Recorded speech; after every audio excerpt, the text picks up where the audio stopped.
Hey, what's up? This is Mercedes, man. Look, I'm all greased up, man. I don't care about that. But anyway, let's just say you got a Mercedes C250 or C300, and you get in the car and you start it, and all you got is dashboard lights. Now, one thing I want to say to you, first thing you want to think is, oh my God, it's the electronic ignition, or it could be the steering wheel lock. One thing I want you to check right away, check to see if your steering wheel moves. If you turn the key on and steering wheel moves, it may be the steering wheel lock. That's a lot of money.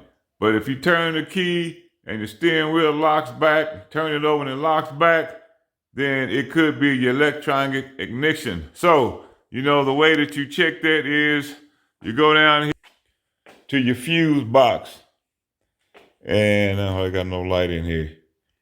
And you're going to remove this fuse right here, the green one. And then you're going to jump that with your jump wire. Now, if you jump that with your jump wire and the car starts, then 9 times out of 10, your electronic ignition is bad. But if it doesn't start, which mine did not, here's my starter, and then I jumped it. You cross jump it to see if it'll fire up after I got it off, and it was dead.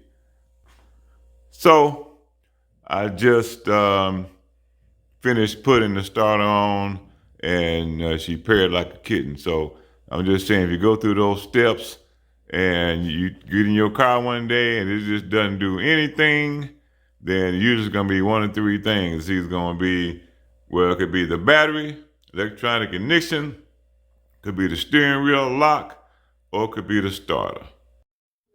Please subscribe to this channel so that you can get cost-saving facts about how to fix your own Mercedes and save lots of money.